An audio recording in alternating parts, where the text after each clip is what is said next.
Today's satsang is a continuation of the recently introduced section called Swarved Wisdom, where we attempt to understand the meaning of Swarved Dohas that our speaker has selected for today.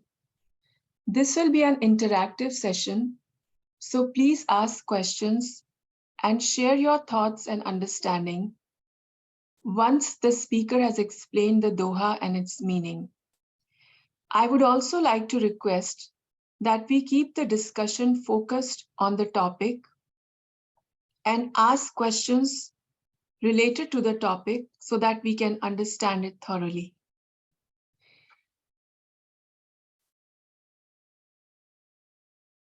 Our speaker for today is Subhash Ji, who is a sincere disciple of Sadhguru, very knowledgeable, a doctor by profession. Subhash Ji specializes in the field of psychiatry, and we have had the opportunity to listen to him in the past satsangs and also understand about the human mind, which is such an important topic in spirituality. I would like to request Subhash Ji to enlighten us with the wisdom from Swarved. Over to you, Subhash Ji.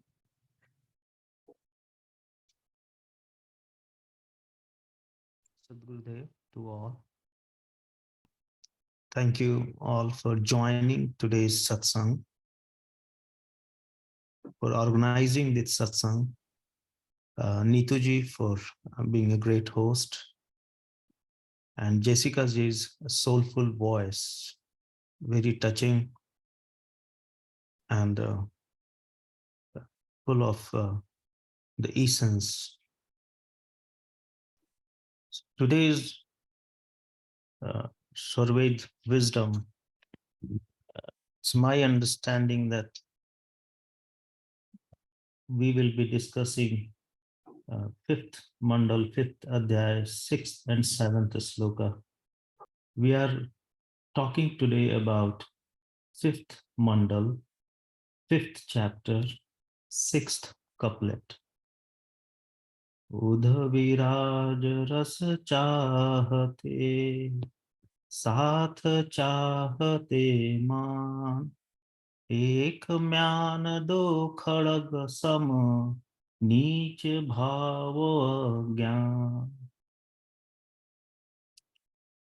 As we can see on the slide, which is beautifully done, every word meaning in English. Udh is upward, ras is nectar, and man is respect, talking about one seat with two swords, and lonely and niche is means lowly, and agyan is ignorance. So one thing we need to understand that translating this Hindi couplet word to word in English for me is not that easy, but let's focus on the essence of this discussion. Those who aspire to or who are looking forward to get that eternal bliss, and that eternal bliss in this word is Udh Viraj Ras Chahate. So as Udh is, when we talk about our man, we talk about its flow in the Prakriti, that is the downward flow. And then when we stop the flow of energy through our five sense organs and turn it inward, then we call it Udh. So Udh Viraj Ras Chahate. If you wish to have the blessing of that upward flow of energy, at the same time, you cannot be wishing for a value and respect for you. Your ego must die. Only then you can move upward in this journey. Swamiji further explains it in terms of a seat and two swords. So the seat is this body, and either you will have your own ego in this body, or you will be egoless. And once that ego dies, you move in the direction of the upward energy. Let's understand it better with some of the sansmarans. So Swamiji once talks about a sansmaran of Sant Sri Yoganand Ji Maharaj. So Yoganand Ji was one of those disciples who was very loving, and Swamiji cared for him a lot. Even before he left his mortal form, he asked that time Swamiji, he asked him to take care of Sant Yogananda Ji. So Yogananda Ji was a very loved disciple, and the way Swamiji talks about him, that he was always his chetna, his soul was always drawn upwards. So there was, even if he was in this mortal world, he was not connected to this mortal world. Rather, he was always drawn to, and his energy was flowing upward, inward and upward, rather than to the outward world. Certain examples he gave, that when Yogananji would be in front of Swamiji, Swamiji would ask, "What was the breakfast today?" And he won't remember. He was unable to see what he ate during the breakfast. Then Swamiji would ask about the lunch. What did you eat in lunch? Or during the lunch time, while he is eating his lunch, if asked, the lentil soup or dal, that lentil soup, does it have enough salt? And he won't be able to answer that, whether what is taste like, or does it have enough salt. So here you see that his five senses, especially a sense of taste we are talking about, is he has already overridden it. His mind is not being controlled by the senses in that moment. And he had given up totally to Swamiji Samartha, which we actually discuss in the next couplet. But this example that I'm using would also apply here and to the next couplet. That if Swamiji asked him, as Swamiji recites or discusses, tells us about one of the story, he asked Yoganandji to go to Calcutta for some work. He didn't ask why go to Calcutta, where uh, he has to go to, and to what end. He just said he will go to Calcutta. And then uh, Swamiji asked, "Are you going to go to Calcutta by your 2 feet?" Uh, and he said, "Yes, okay, I will go to Calcutta on my 2 feet." Then Swamiji asked, "What will you eat on your way?" And Yoganandji said that, as I pass through a village, if I see a house which is nicely built, a hut, or a small house that is nicely built, well whitewashed, I will sit outside that house and ask for food, letting them know that he is a saint and he will get food. And this is the way he will satisfy his hunger. And so he was so much into following Swamiji's instruction that he was not thinking beyond. He would just follow the instruction as given. He had no concern for his own body. He had no concern how he will travel to Calcutta. He had no concern where will he sleep overnight. He had no concern what will he eat the next day. Unlike all of us, or most of us, we live in today and we're always focused and concerned on tomorrow. What will be our day like? What are we going to do tomorrow?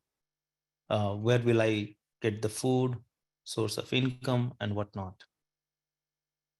So he was an example of a disciple who was a real Sevajit, and that we will see in the next couplet, for whom he did not expect anything from Swamiji. All he did was follow Swamiji's instruction with full devotion and full surrender. When you surrender fully, you don't ask questions. You just hear what is said and you follow it. And once you surrender in such a manner that your ego is not in play, then someone else takes control of your life. Someone else takes control of your well-being and the purpose of life. The Swamiji further talks about him that those who keep the Guru happy are really Sharanagat, those who are in the holy feet of the Guru, not only in word and rituals, but in a sense of total devotion. Those are the disciples who will be entitled to the upward flow of energy, that eternal bliss, because that is what Swami gives in return. So here, if you are asking for respect, saath chahate maan, then all you get is you are, if you are still living with your own identity and self and respect in front of the Swami, then it is mere show of your ignorance, and you have still not risen to a level where you would understand the difference between you and Swami and what is the role of Swamiji in this process. So, if you really want to achieve that eternal bliss, you will have to lose yourself. And by self means you will have to lose your ego, your sense of being, and whatnot. Swamiji gave another example of a Shishya where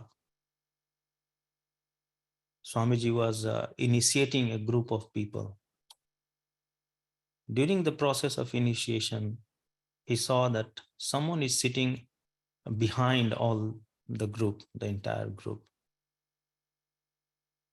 So when the initiation was complete, everyone left, and the person who was sitting far behind, he then came forward asking Swamiji to initiate him.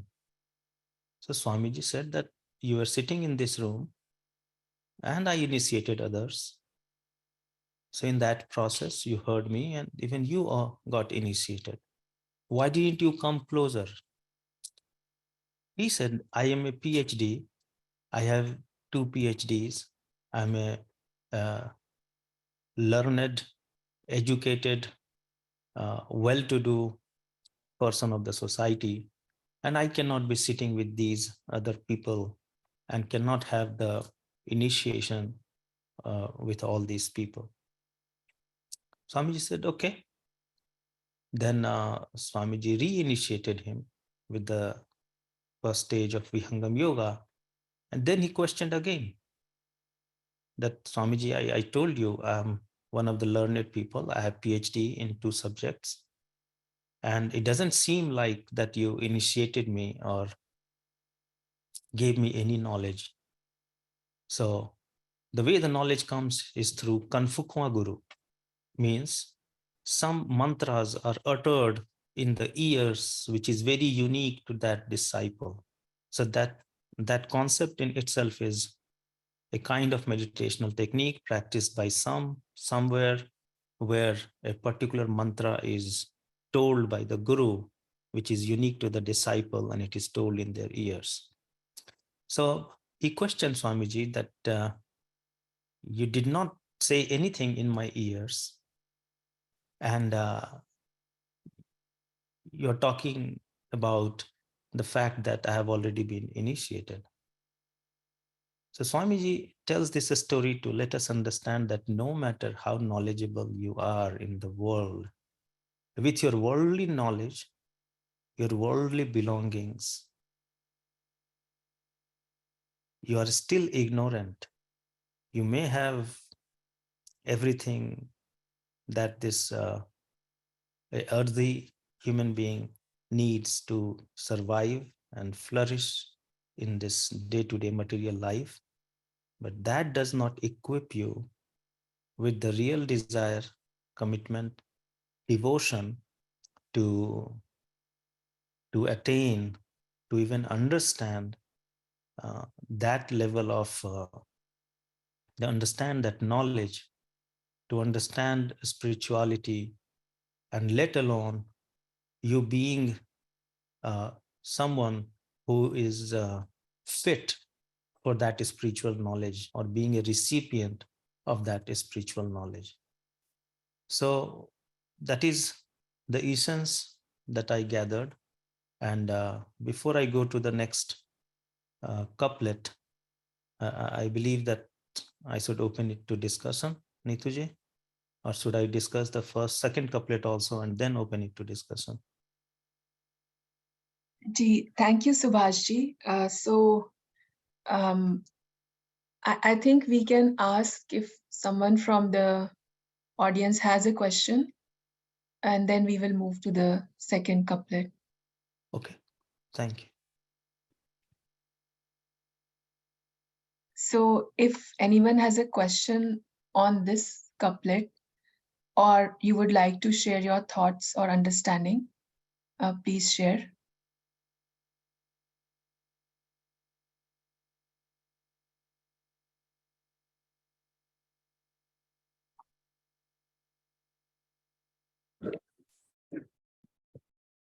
Jai Sadgurudev, this is Vijay here. Jai Sadgurudev. Yes. Yes, Sadgurudev. In Vihangam Yoga, there is one very strange experience about being in Urdhagati. So many people might be wondering that once we attain Urdhagati, how would our worldly affair run? If we are in Urdhagati, then our consciousness is kind of detached from the worldly affairs. So when we stay in Urdhagati, how would our worldly affair work? We have to go to work. We have to look after our family. So in that situation, how will things work? And this is where we will understand that this very journey in Vihangam Yoga is not just self-driven. We don't decide when will we get the Urdhagati. Just like the fruits of karma is not in our hand, even the Urdhagati is not in our hand in Vihangam Yoga. When would we get the Urdhagati is decided by, again, the divinity only. Prabhu Prasad Sadguru Daya, Mana hoye swadhin. Anya yukti koi nahi lage Sadguru Charan adhin. And the divinity who decides when you have to get the Urdhagati, the divinity is definitely more aware about your situation, your duties, your responsibilities. And that's why everybody has a time. When we are due for the worldly affairs which need your attention, Sadguru will not let your Urdhagati happen. And when it will be a sadhan kal, the time, the period when now you can be a sadhak, not just the sevak. We in Vihangam Yoga, we lead a life of a sevak and a life of a sadhak. When we have to lead a life of a sevak and when we become a sadhak is again in Sadguru's hand only. So when we are in the shelter of Sadguru, when we are Guru Mukhi, this also glorifies the master, that our master is not an ordinary master. He controls our spiritual journey. He has the control. In fact, there was a video shared by Yogesh ji about the journey of R.K. Sinha ji, who has been through all the 5 levels of Vihangam Yoga and he is still living. He was sharing his own experience. In fact, in that, he mentions that he asked Swamiji, Swamiji, I am trying to submerge my mind and breath so that I can get the ultimate experience of the bliss of Almighty. I can get to the Sar Shabd.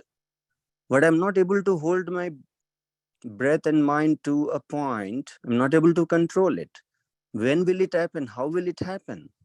I am doing all the seva, I'm doing everything.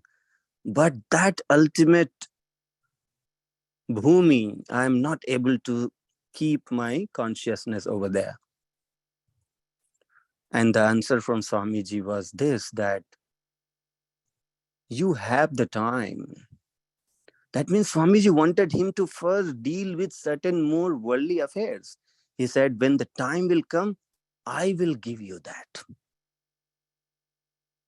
When time comes, I will give you that. That means Swamiji, the Guru in Vihangam Yoga, is not an ordinary human being. He knows in and out of every individual's journey in this present life. What are the duties we have to fulfill? What are the things we have to go through first before Swamiji will give you the Urdhagati, where the time will come to detach yourself and complete the journey of Vihangam Yoga. And this also tells how fortunate those are who have recognized this divine form of Sadguru. Many people have seen the Guru, but many people have not seen the divinity in the Guru. Those are very fortunate who Sadguru chooses to show his divinity. Because again, it is not up to us to know the divinity of Sadguru. Sadguru's divinity is evident only to those disciples, to those sevaks, who Sadguru chooses to present himself. Only when he presents himself with his 100% divinity, then only one knows the glory of Sadguru. And that's why in the field of spirituality, Sadguru is everything. Sooner we realize this and have 100% faith in Sadguru, then Sadguru will ensure our fourfold growth. Earth, dharma, kam, and moksha, everything will be balanced because Sadguru knows what are the dues we have to still, kind of pay in terms of our fatherly duty, motherly duty, brotherly duty, or whatever duty. Sadguru knows, and he will ensure that your sadhana is only a tool to assist you in those growth, not a bottleneck for you. So being assured that when you meditate in Vihangam Yoga, you must not be afraid of getting into Urdhagati. I wanted to bring this point just to make sure that this point is clear to us. That when we meditate in Vihangam Yoga, we should not be afraid that, oh, what will happen to me if I get the Urdhagati? What will happen to my duties, my worldly affairs? No, we should not be afraid of it. When we meditate, we are connected to Sadguru Dhar. That's what is important.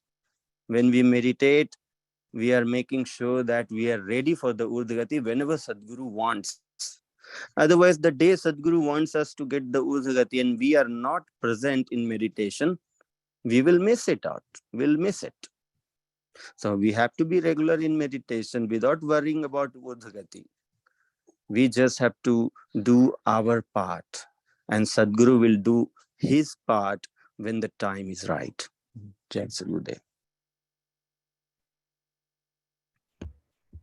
Thank you very much, Vijayji, for sharing and explaining what Urdhgati means. I think some of us may have that question that you explained. I would say let's move to the second couplet, and then if there are questions on the first and the second couplet, then we can discuss those. Yeah, Neetu, you just put it. I got one Jai point. Sadgurudev. Yeah, I got only one point. Very nicely explained by Suhasji, Vijayji.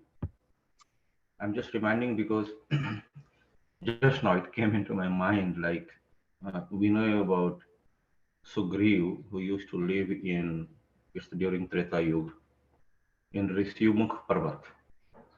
And when Bhagwan Sri Ram was going through jungle and he was searching Sugriv, then Hanuman came into, right, to see actually who is these two guys, right?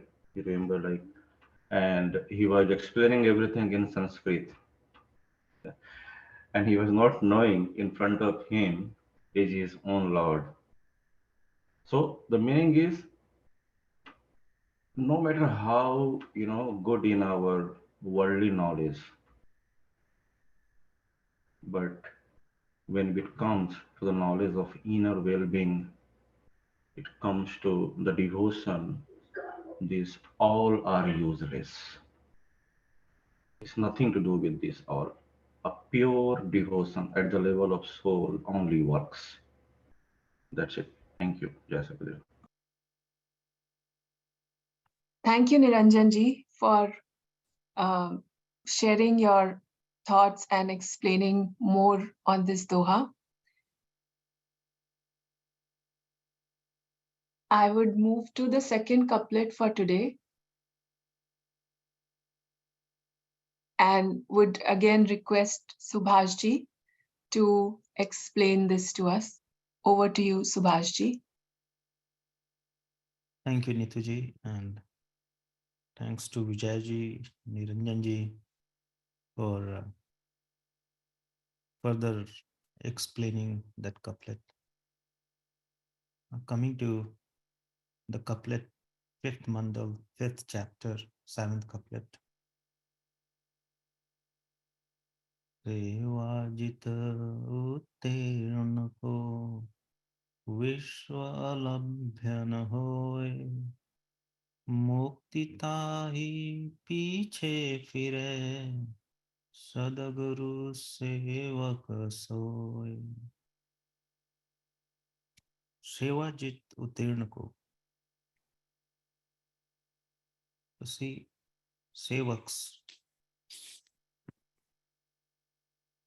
are of multiple different types.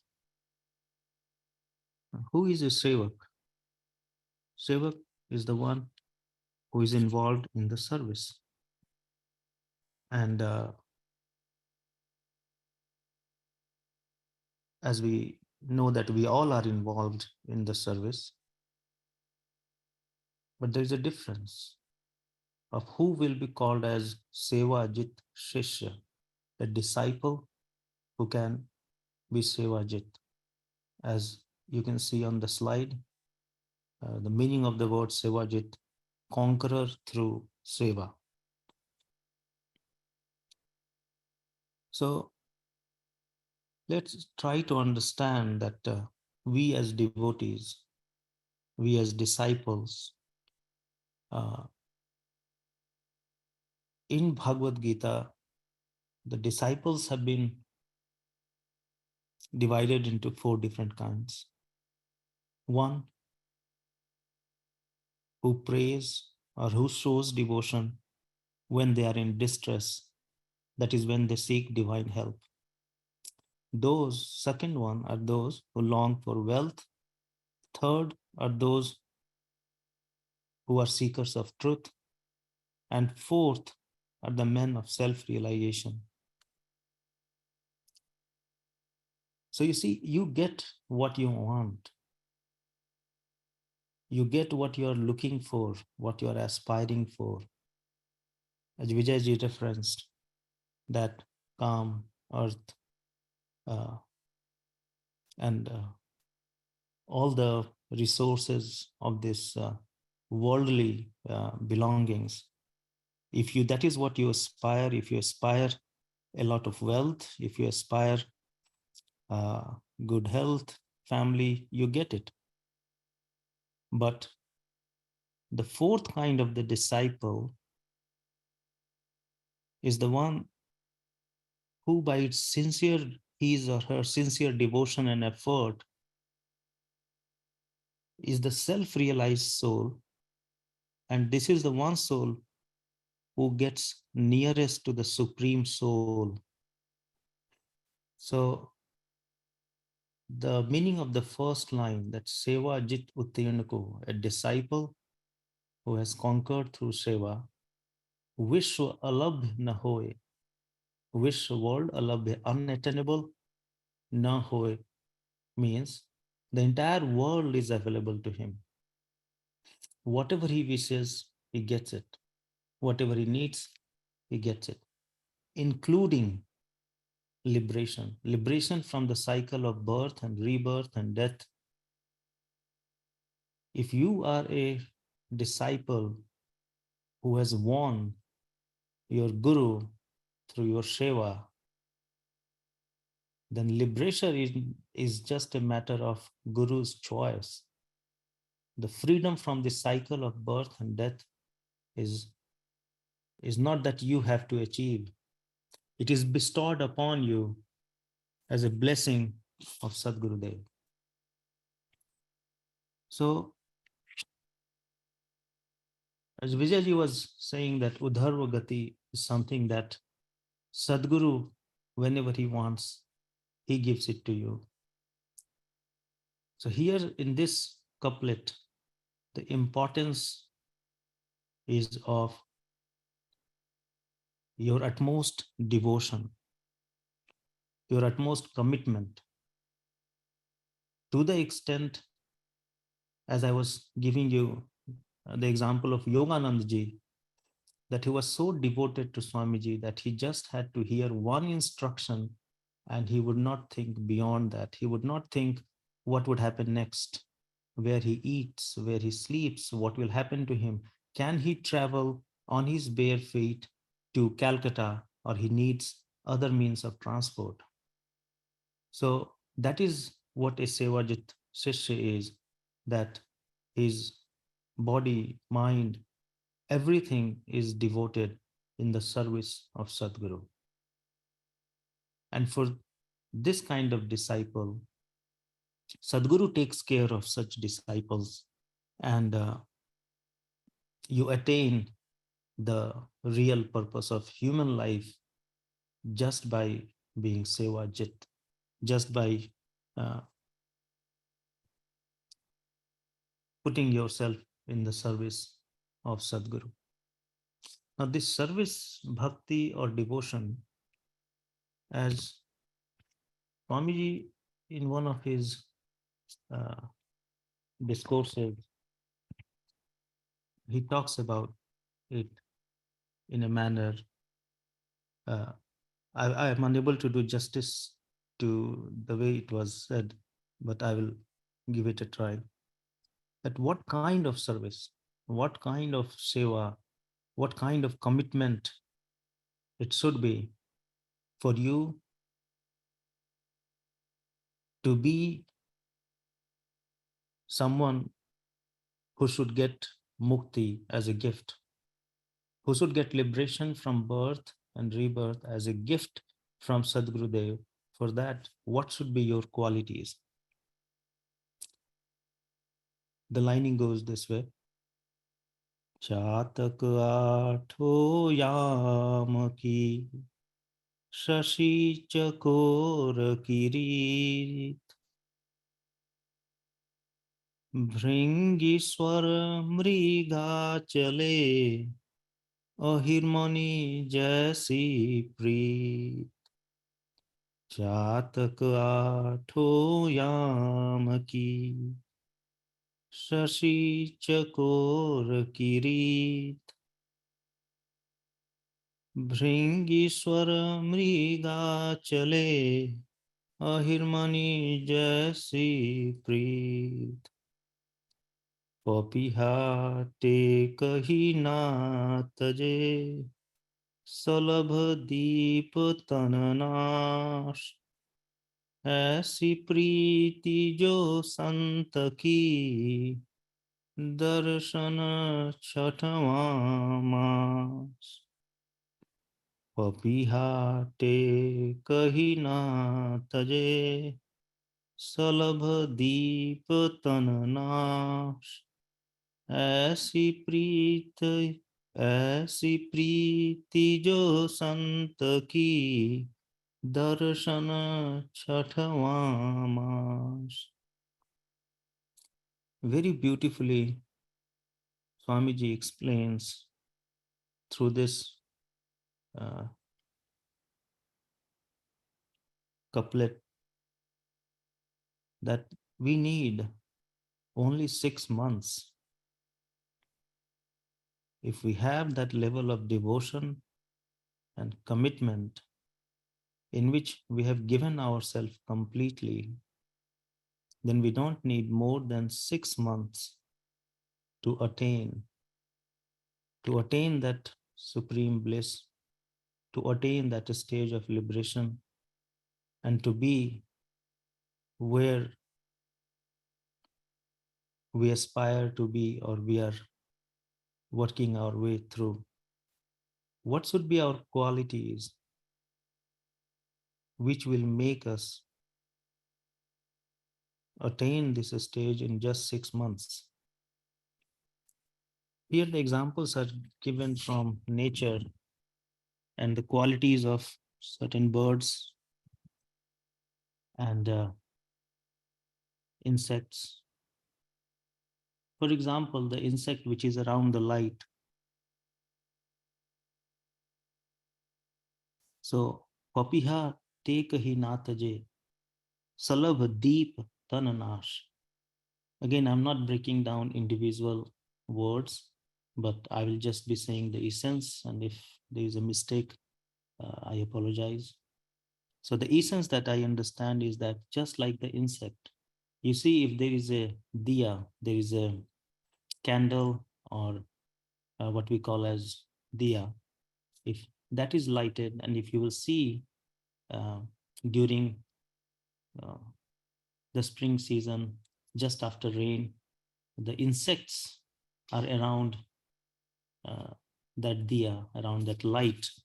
The insects are moving around, and they are so much into it that they don't mind themselves getting burned and destroyed in that light. So that is the sense of commitment that one needs, that you lose your entire identity, the sense of self, the sense of being, to be in that light.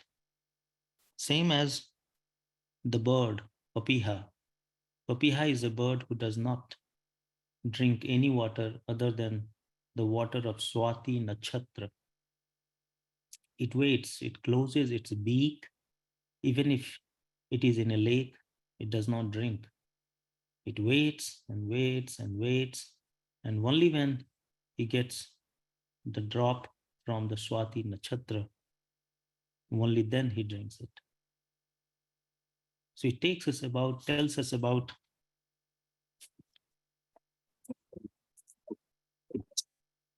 you have to be patient. You will have to surrender and give everything. And that commitment and love has to be Chandra Chakorvat, Sashi Chakor ki Reet. There is a description of the bird Chakor who looks at Shashi as in Chandrama, the moon. Apalak, Athoyam Charupahar. He looks at, he loves so much that moon that he wants to look at it, and he looks at it unvarat, without closing its eyelid. In the same manner, your devotion and your commitment to be a Sevajit Sishya has to be unvarat, without break. Every moment, your focus, your devotion, your love, and your commitment has to be in that holy feet of Sadgurudev. The commitment at the level of body, mind, all your senses, everything, once you give up yourself, then that is the moment you get liberation by the blessings of Sadgurudev. Before we go, I will again open it to questions, Nithuji. Thank you very much, Subhashji, for beautifully explaining the two couplets from Swarved. And thank you, Vijayji and Niranjanji, for adding further. I would like to request if there is any question or anyone would like to share their thoughts or understanding, you're welcome to share. Yes, Sadhgurudev. This is Niranjan. Good morning to everyone. So the bhakti, what is the best way to actually do that? If you can, I mean, of course, seva, satsang, sadhana is there, but how do you devote yourself to Sadhguru? Maybe a little bit specifics that will really help. Sure. Thank you, Niranjanji. I will. One second, Subhash. Jai Sadhgurudev, Monica here. Just to actually, I had a question, and it is a little bit aligned with Niranjanji's question. So please answer Niranjanji's question, but I just want to add something to it. Like when you mentioned about our each every moment should be devoted, right? Everything should be at the feet of Lord Sadhgurudev. So just a thought came to my mind that sometimes we are in the middle of testing times, or sometimes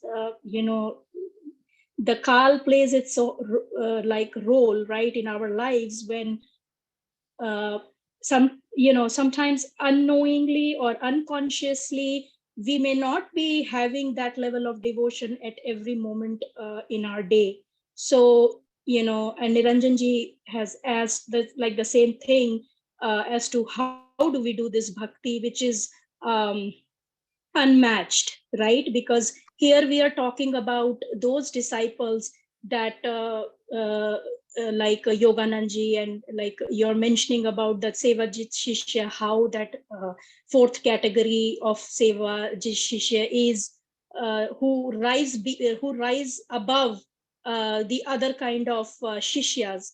So how that level of devotion at every moment can be done. So it's the same question like Niranjanji asked. I just wanted to add a little bit more, in context to that. So thank you, and please answer. Thank you, Monica ji and Niranjan ji. It's a beautiful question, and I'll try to explain it through a story and then through a couplet from Sarveda. So there was a king, and this king was doing his job to his best, and the city or the village that he was taking care of was flourishing. Everyone was happy. He was taking care of everyone. But at the same time, every day he was worried that some nearby king from the nearby kingdom will attack his kingship or his kingdom, and everything will be destroyed. So every moment he will be preparing for the future, or he will be anxious, he will be concerned what may happen to his kingdom. In doing so, he was unable to sleep well through the night. He lost his appetite, and he would see the gardener of his own big garden, and that gardener would sing a melodious song, water the plants. He would eat whatever the rukha sukha, as in the bread that he would get, and he would sleep under a tree. And the king was envious of him, that how could he be so happy when I have everything and I'm so unhappy.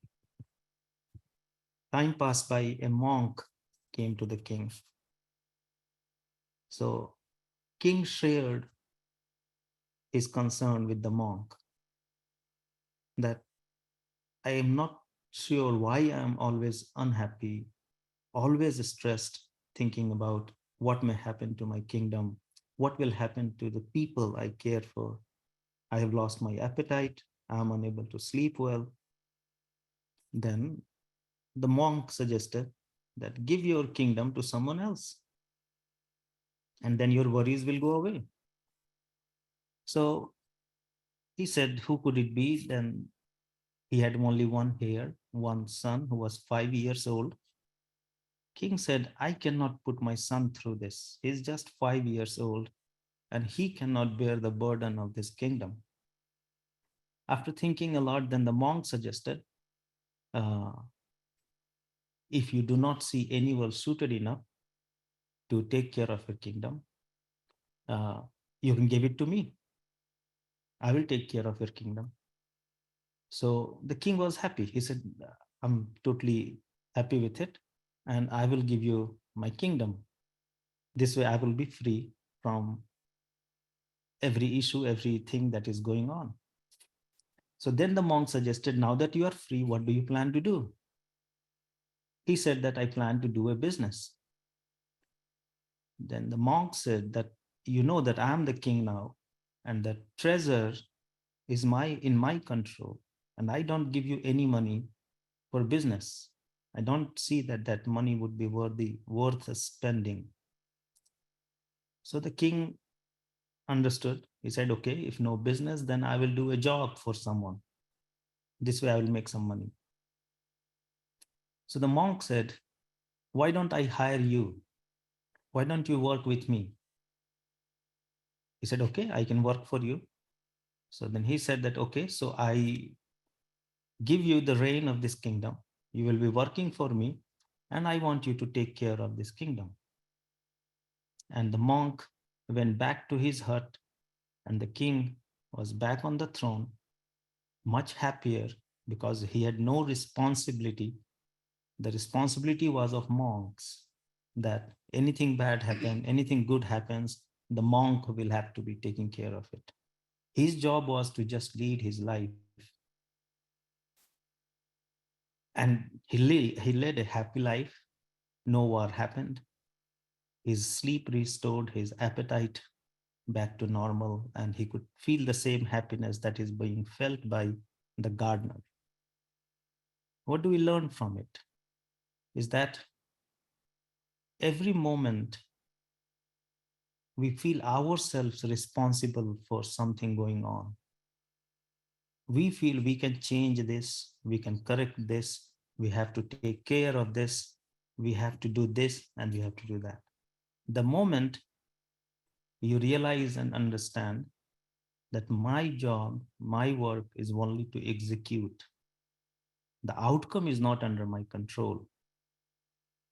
Here in this example, The king gave all his worries, all his control to the monk and started working as a servant to the monk. So when you devote yourself fully to that Lord, to that supreme power, you have no time, you have no reason to worry. When you have no reason to worry, you execute your day to day activity to your fullest with peace and the blessings that come to you because you are not questioning your master.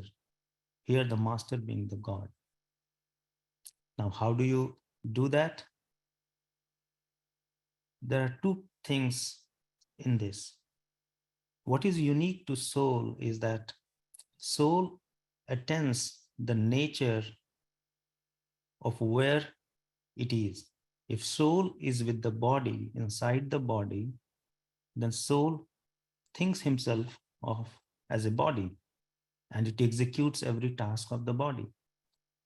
Whereas in Kaivalya stage or beyond, when the soul is with the Brahma, it attains the nature of the Brahma and gets the feeling of Aham Brahmasmi. The essence is that when we are doing our worldly day to day things, if we don't remember that we are a soul, if we don't acknowledge, because we will have to have that awareness, a constant awareness that I am a soul.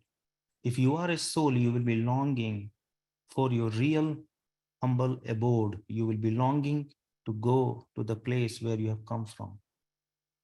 But what happens in our day to day life? We don't remember that I am a soul. We just remember the body and we do everything. We spend every minute of our life taking care of this body. So the associated worries that comes in association with the body, in association with the needs and demands of the body, because we have totally forgotten that there is a soul. I am a soul. I'm not, I'm not this body. I'm not a sharir. I'm a shariri. This body is for my soul. Then this constant thought will force us, will make us think, will have our every effort, attempt, every living breath directed towards the soul's origin, where the soul has to go, what it has to attain. Swamiji explains in Swarveda that just like those village women who are near a well and they have to carry water back to their house, walking a mile, few miles, they carry three different uh, ball filled with water, one on the top of the head, one on one side of the waist, one on the other side, holding with both hands, and walking through the village uh, uneven path. And no, they are not holding the water which is on the top of the head. But that water never falls. Why? Because even if they are walking through this path which is studded with pebbles and uneven, and they can trip over something, so their focus is also on that path. They're also talking to their friend about the day-to-day life, what happened. They're also carrying two buckets of water in both the hand, but the one in the head does not fall because their surati, their uh, not the conscious, but the unconscious effort and the focus is on that ball on the head. And because of that, even without being held by her hand, the water from the top bucket never spills. So the understanding is that we do our day-to-day things, but we do it because it is the requirement of taking care of this body, this society, this family. But what we need not forget is that we are the soul. When we remember that, every moment we'll have that burning desire. Every moment we will remember it, that The soul has to uh, go to its origin, and that will keep our focus, that will keep our focus, our energy and meditation in that direction. We are somewhere near to that process, very in the first step of this lengthy uh, staircase, which differentiates us from others. Others who are living in this worldly life are so engrossed every moment in this worldly pleasure of getting a house, car, family, taking care of the family, then having more family members. And the cycle goes on and on and on, and it never ends. So, in contrast to those, we are sitting here in this satsang today talking about something beyond the body, beyond the family, beyond the worldly belongings, having some realization that we are not this body, we are just a bearer of this body. So, at least in this moment, our Chetna, our Surati is enlightened, it's directed towards the right path. And when we are more in awareness, when we are more and more aware of our conscious self, which takes time, which happens with Sadhguru's blessings, which happens with meditation, then the moment comes where you cannot survive even a moment without your continuous focus and attention towards that Almighty. I hope I was able to address it to some extent. Back to you, Neetaji. Thank you, Niranjan ji and Monica ji, for your question, and thank you, Subhash ji, for explaining it so beautifully and with the help of story and also with sansmarans and references from Swarved. I would like to ask Niranjan ji and Monica ji if your question was answered or if you have any follow-up question. No follow-up question. Just wanted to say that Subhashji, you explained it so nicely, actually, that, especially the souls part, that I really appreciate the way you explained it so well. And it's not just to some extent, but I think more than to an extent, you have answered the question. So thank you so much, Jai Sadgurudev. Yeah, just Gurudev, I totally concur with Monica ji. I think I had exactly that feeling. So thank you so much for reinforcing that. I think, but then I have also a follow-up question: is with that mindset, with that state of awareness, like you beautiful examples, how does the energy rise?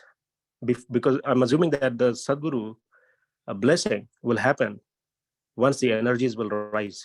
So let's say a person is living life like that king that you talked about, and then how will the energies rise? If you can comment a little bit on that. Thank Thank you both, Monica ji, Niranjan ji. This question is difficult, but I will again try to shed light based on my experiences and understanding.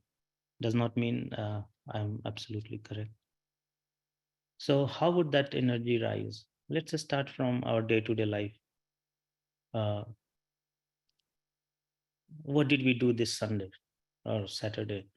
We woke up, watched TV. In watching TV, we lost a lot of energy through our eyes. The energy that we could have conserved, we lost it through our eyes, that is dissipation of energy. Similarly, not only eyes, we are losing energy through all our five sense organs. We want to sleep, even if it is not needed, it's a day off, we sleep.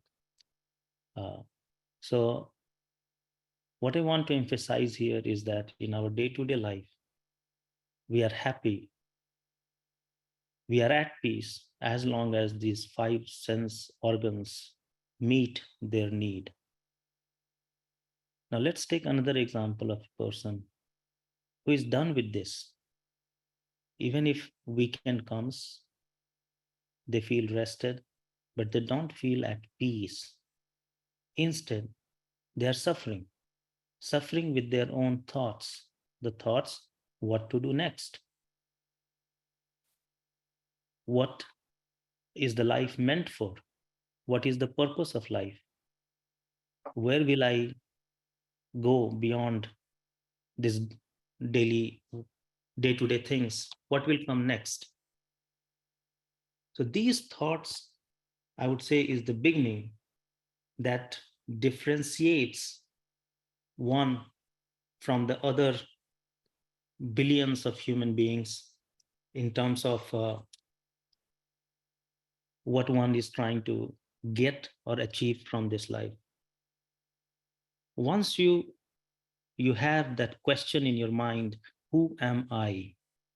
What is the purpose of this life? Am I going to die just like my parents? I saw my, again, I'm just making this up for the sake of discussion. Just like my parents, whom I saw them suffering, dying from cancer, and even at the deathbed, there was no sense of satisfaction or happiness on their face.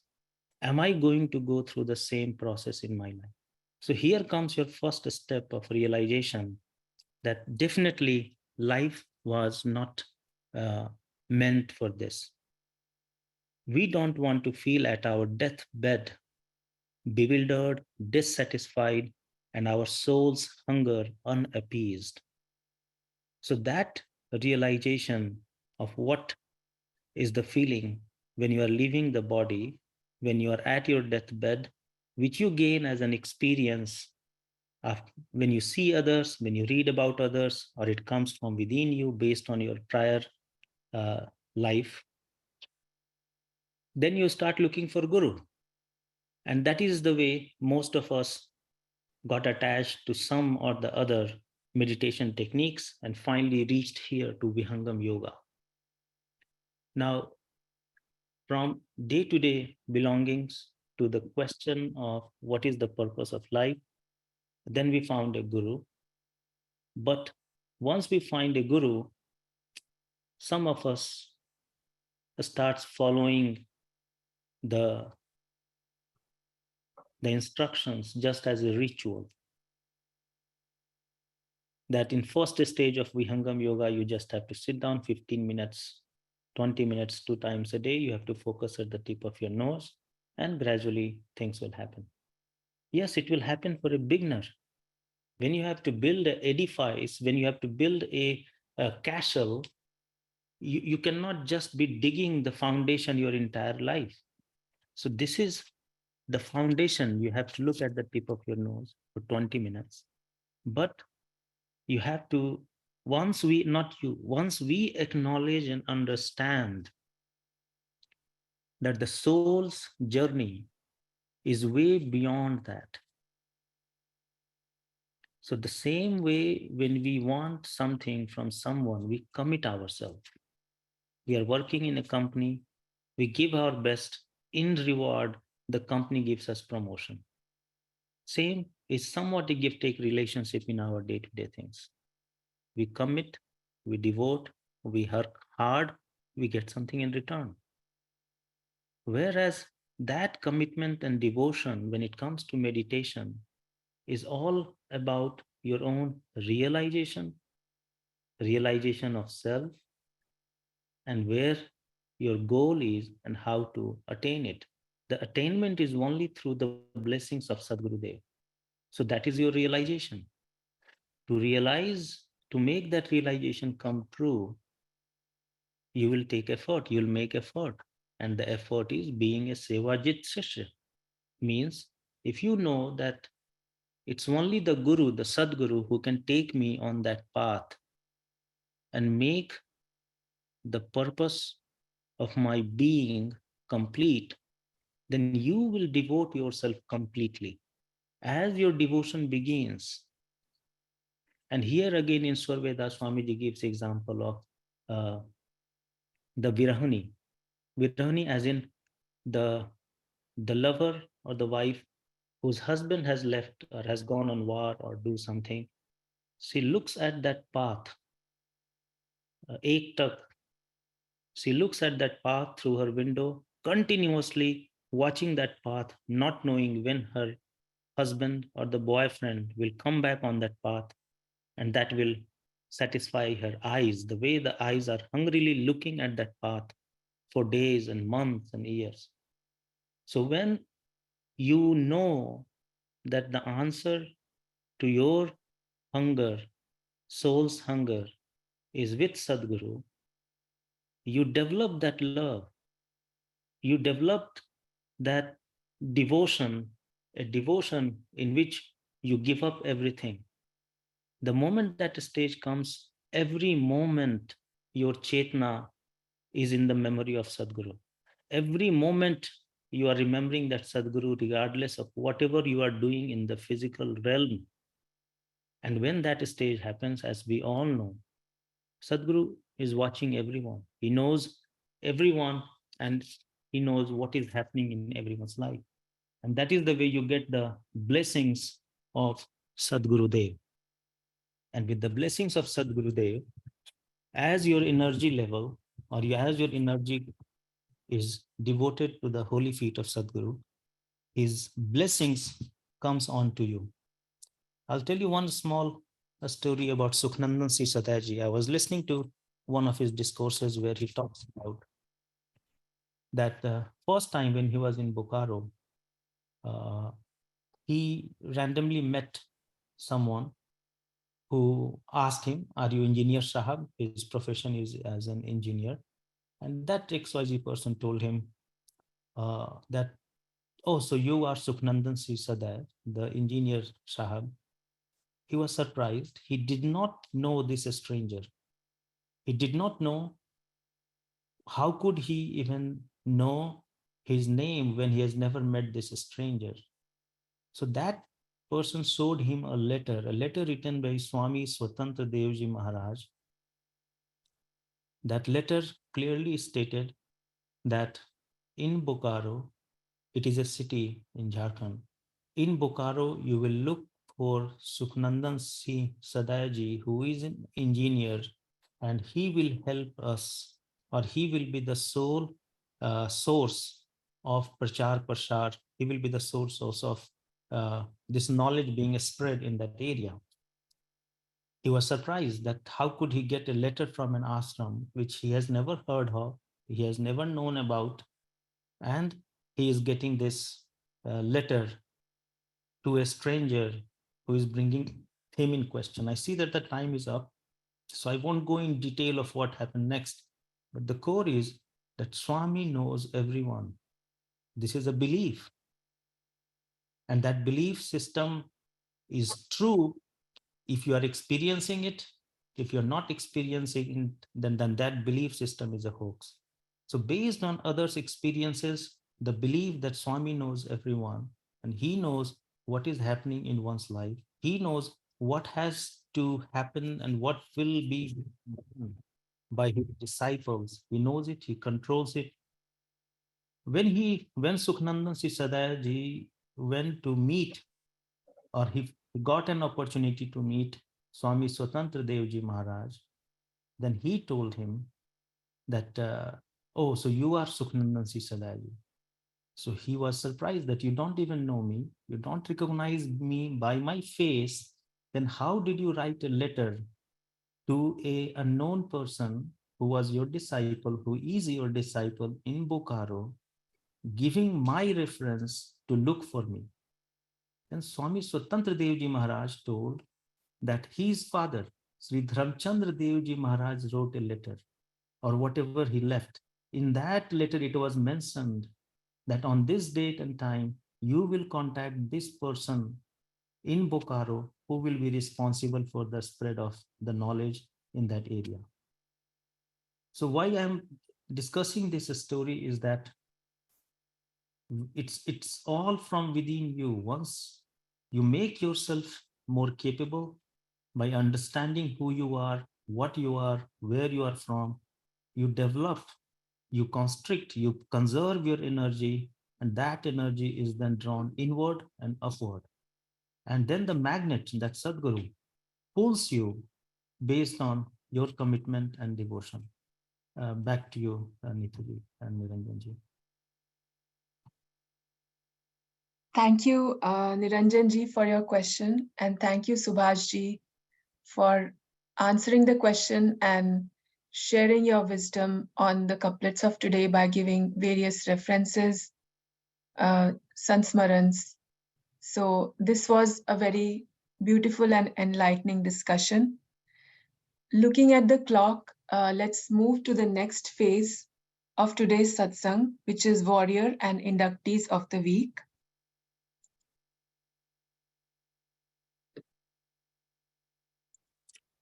And Neetaji, I'll just add one line to what beautifully was said by Subhashji. Through Sadguru Seva, when we are ready for Sarashabd, then Swamiji also instructs at that point of time that now is the time that you have to sit in meditation, and he will instruct you to isolate yourself. So there is a sadhan kal for the sevak, and it takes only 6 months for the sadhak when sadhak is ready.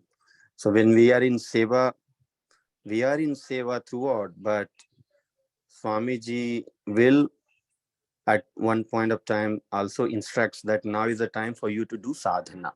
And that's how then especially you will meditate and you will complete your journey. Jai Sudha. Thank you so Thank you, much, Vijayji. Subhadip. Yeah, thank you so much for the clarification. I think definitely it's a multi-step process, and but I think the more we discuss this, it becomes more and more clear, so people can really put that to work in their own lives. I think that's the whole idea. And so thank you so much for sharing your very pure-hearted, experiential or knowledge. Thank you. Thank you both. Thank you. Thank you, Vijayji and Niranjanji. So we are now at the section of warriors and inductees of the week.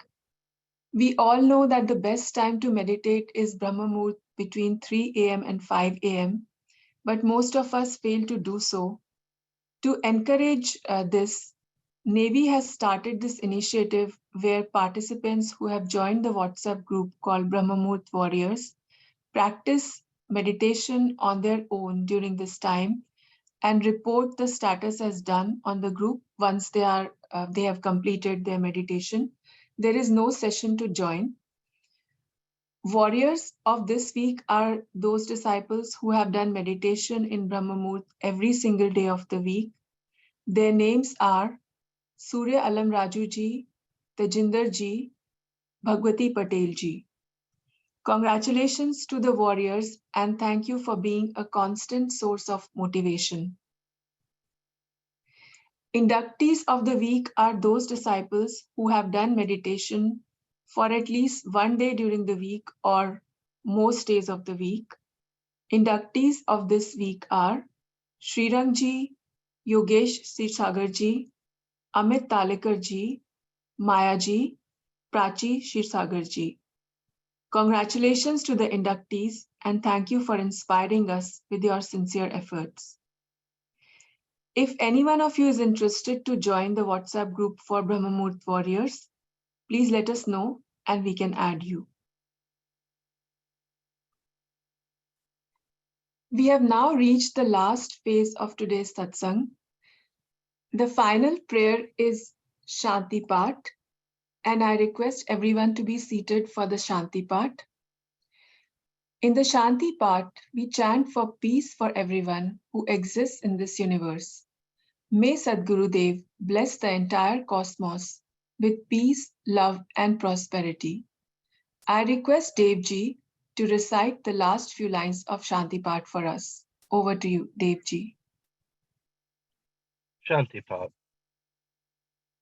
Hey Prabhu Shanti Sarup Ho Shanti Shanti Maya Shanti Shanti Shanti Jana Shanti Ho Purna Shanti Maya Shanti Hey Prabhu Shanti Pradhan Kara Guru Sarva Shanti Deva Sada Phala Shanti Maya Shanti Shanti Sukha Shanti. Just a Gurudev. Thank you. Thanks a lot, Devji, for the wonderful recitation of Vandana, Aarti, and Shanti Path in such a soulful voice. Our today's session ends here.